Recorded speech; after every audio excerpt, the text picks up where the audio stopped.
internal, external, Black Manta, and the NEMO organization might all become some of the things that will have to be handled with care from the side of Aquaman as the King of Atlantis, especially if Necros, the Black City, the possible lost kingdom that is being talked about, comes into play, with its tyrant King Mongo, who could become a hard foe to deal with, a thorn in Aquaman's side. Set to arrive 4 years after the first movie, Aquaman and the Lost Kingdom will blow our minds. Or at least that is what the talks are all about, and we think this will indeed be true, and not just empty words. The highly anticipated return of Jason Momoa's Arthur Curry will embark on a new adventure, one that will probably blow our minds, as there will be a lot of new things for the audiences across the globe to witness, with so many explorations that are about to take place throughout the sequel. Aside from Momoa, we are also going to see the return of Amber Heard, despite all the drama that happened regarding the actress between the two movies, with her having even more screen time, as Mara is expected to be an even bigger importance to the sequel, especially judging by the fact that she will eventually become Arthur's wife. James Wan is definitely the brains of the operation, who has returned to direct the sequel as well, after the success of the first movie, who managed to garner over $1.1 billion worldwide. And he is crafting something truly special, with the sequel being an even better movie than the first one, which is rarely the case for any franchise. And although most specifics about the sequel are under wraps, as they should be, there have been some things revealed to build up the anticipation. Aquaman will have a new stealth suit, with Momoa set to be sporting an even more accurate hairstyle to the character of the comics has, among other things. So with that in mind, let us take you through the bits and pieces we managed to dig up, along with some other speculations about the movie, rumors and theories that might become the most exciting things about the sequel while we're at that too.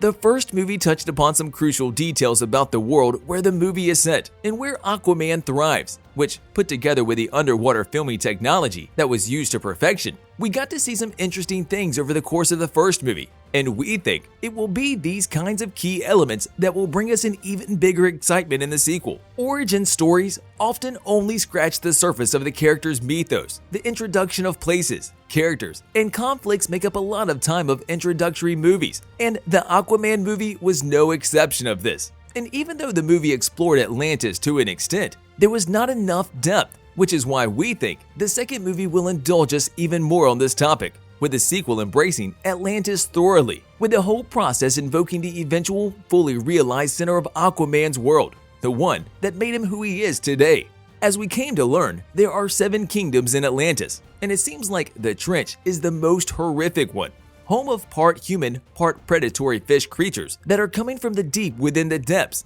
A kingdom first explored in 2011 by writer Jeff Johns in his Aquaman book run, and even though we caught a glimpse of it in the first Aquaman movie, it would be an interesting thing to see the Trench get more attention, especially if there are scenes worthy of the hard genre planned for the sequel, a tone worth emulating in the sequel, to say the least, because after all, the depths of the ocean are one of the most unknown places on Earth in real life as well.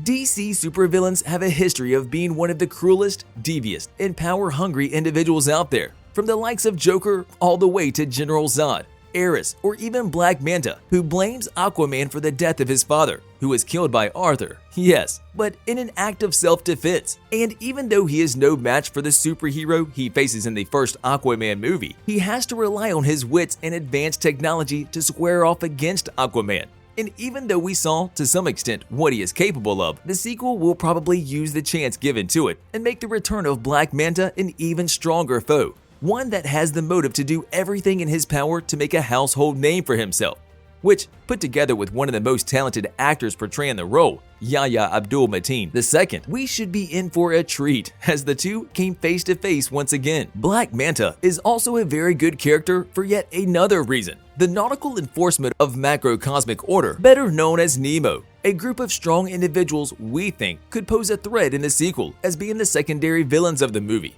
Black Manta is poised to become Aquaman's arch-nemesis in almost every next Aquaman adaptation, and since the DCEU already established his might, Arthur already commanding Carathan, Black Manta will have to gather an army of his own in order for him to become a believable threat. One of the options for him would be to command the creatures of the trench. However, having a team of anti-Atlantean villains by his side, Black Manta would pose a much bigger threat, would you say? Nemo would be a perfect group of individuals to take part in the sequel, as they are mostly known for their crimes of stealing Atlantean objects, weapons, armor, and valuable relics, which they use for their own good or sell them to the highest bidder. This method of theirs can also be connected to Black Manta's own working method, with him becoming an even more menacing villain in the sequel, and prove just how skilled he has become since his defeat in the first movie, with us possibly seeing him take the place as the leader of the organization, a storyline that has already happened in the comics. The title of the sequel, Aquaman and the Lost Kingdom, might hold a very crucial element for the movie, as it could be that the Lost Kingdom being talked about is Necros, the Black City.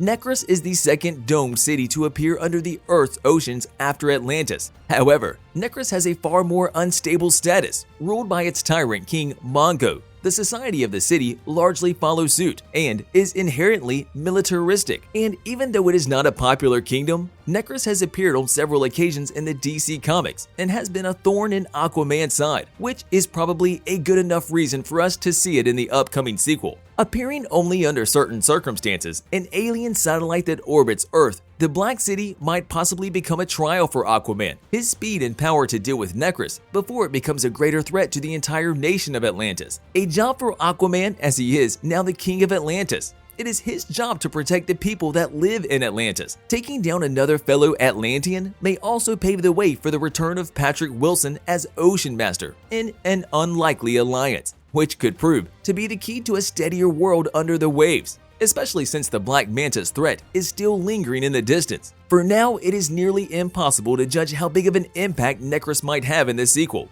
However, we think that we will get to see a cameo of sorts, given the working title of the movie. That is, if Mongo doesn't appear on the big screen, and if he does, then it is bad news for Aquaman. It will be a huge feat for him to take down the tyrant ruler of possible the Lost Kingdom that is being talked about so much regarding the Aquaman sequel. On a related note, tell us down in the comments below, what are your thoughts on the Aquaman sequel? Where do you see the story going? What would you say will be one of the most exciting things about it, and why? But also, don't forget to like, subscribe, and hit the bell icon if you would like to see more videos like this in the future. Thank you for watching, and we'll see you next time.